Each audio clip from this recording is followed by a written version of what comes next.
Guys,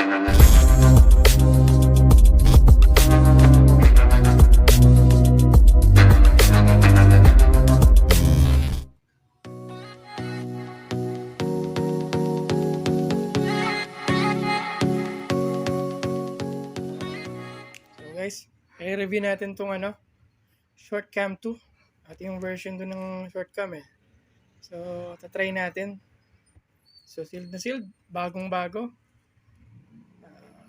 Nabili natin to sa isang legit supplier and technician din ng smartphone. So ito, try natin. So ito yung bagong tools na magagamit dito sa chipset tayo para mapadali ang repair natin. Wow, bagong bago. So ano nga ba itong Shortcam 2? Sa mga nakikita ko na sa review, maganda to. Para mapadali yung trabaho natin sa paghahanap ng short sa medyo mabigat siya.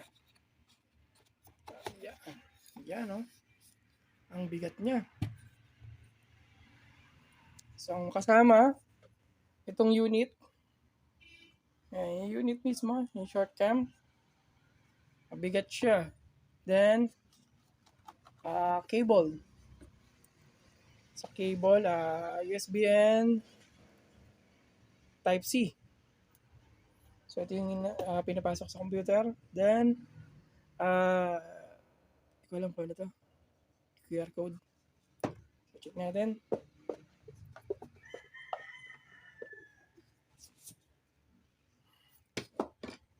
Yan na.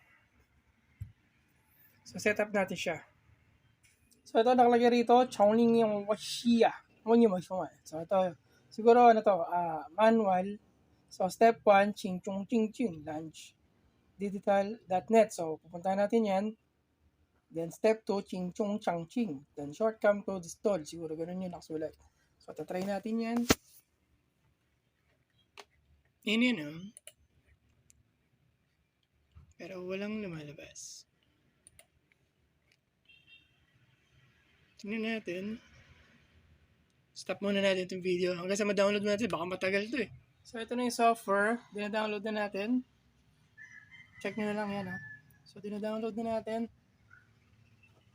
Medyo parang matagal lang i-download. Hindi ko alam kung sa internet ko o sa server nila. Kaya mabilis naman yung internet ko eh. So tingin ko sa server nila. Matagal. So bibilisan na lang natin. So install na natin yung yung apps. So kung kailangan nyo ng files na ito, bibigay ko yung link. So save ko na rin sa Google para ma-download nyo rin. So extract natin. Save ko yan mamaya. So ayan na siya.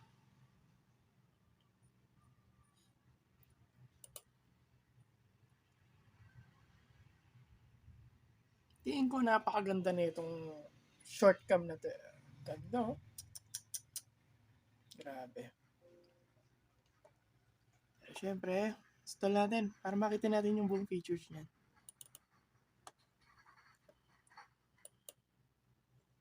Drivers.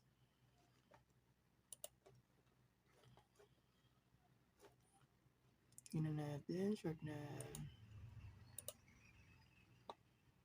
Para sure. Install natin yung drivers. Check natin sa device manager kung na-install na siya. First time to ma-install dito, so parang papakita ko na rin kung paano siya install na actual. So first time ko may install to. So check natin yung device manager para sure kung nabasa yung Shortcam devices. So tingin ko nabasa naman. Ito na yan. So doon na tayo sa apps. Install lang natin yan. Then wait natin.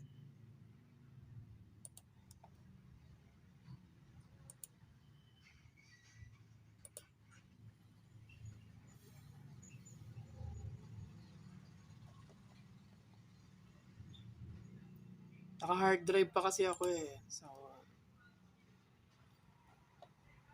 kaya medyo mabagal ang PC ko.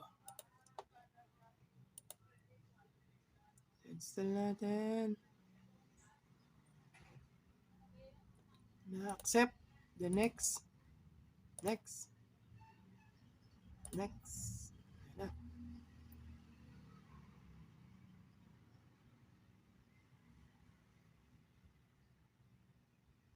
Kaya diretso na to.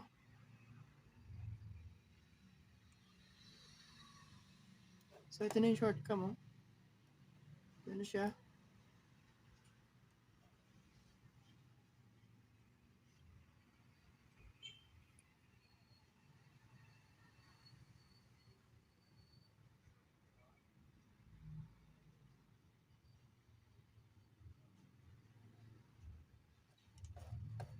So, grabe kanina. Sobrang tagal niyang i-download. So, tingin ko yung server nun na mabagal kasi hindi secured eh. Server niya kaya ganun kabagal, possible. So, ito, installing pa.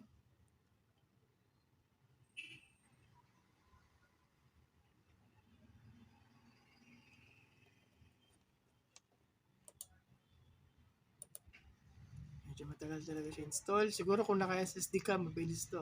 Ako kasi naka-hard drive kaya mabagal.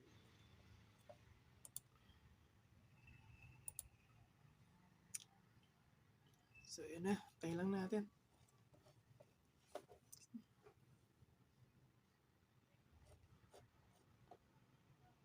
Wait lang natin.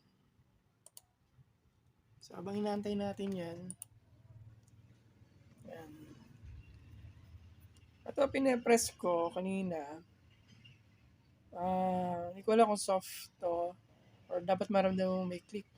So, tingin ko soft, ano to eh. Parang soft touch to eh. So, dapat ito mag-blue pag nagka-capture na siya. So, sa software talaga siya tatakbo. Siya nga pala, nag-upgrade lang din ako kasi meron din ako niyan. Yung ganitong version. So, to. So, infrared din siya. Thermal scanner din siya. Ito yung unit, UTI to 120S. Ang hindi ko lang gusto rito yung lens niya kasi medyo malabo. Pero nakikita niyo yung yung spot. Ito kasi nakita ko yung review, maganda talaga yung yung caption niya. So makikita mo talaga yung bawat IC na may install. Ay yung makikita mo. Mamaya example tayo nito. Tayo sa sample natin itong nire-repair ko.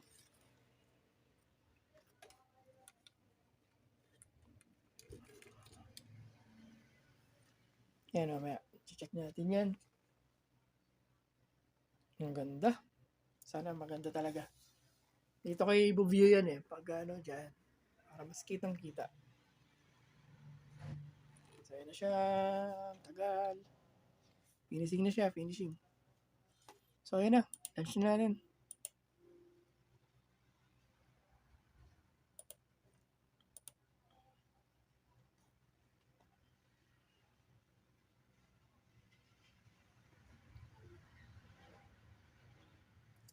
Tingnan natin kung magbubulo to.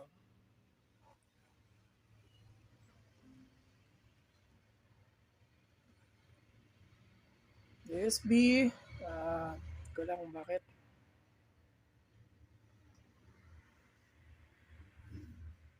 So, ito na-install ko na. Medyo nahirapan lang tayo doon sa drivers. So, pag nahirapan ka sa drivers,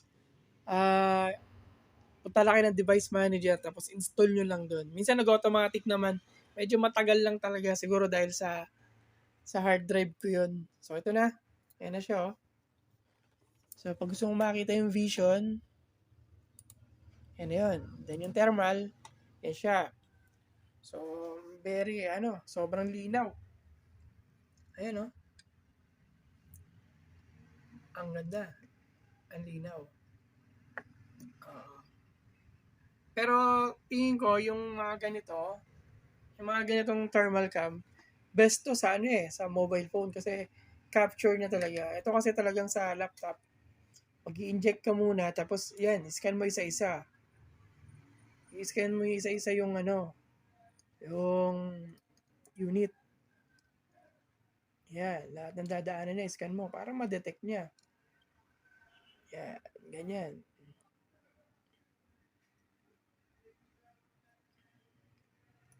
Yan, no? So, para sa akin, maganda naman siya. Siyempre, mahal yan eh. Price, nabili ko lang siya ng 16,000. Sa online, medyo mahal to. Pero ngayon, yung supplier, medyo tumaas na sila. So, siguro nasa 20 na siguro to. Ngayon, nakabil pa tayo ng medyo mas mura-mura. Quality. Ganda. So, yun lang guys. Salamat. Ito yung pinaka-review natin sa Shortcam 2. Sana magamit natin ng gusto. Salamat guys.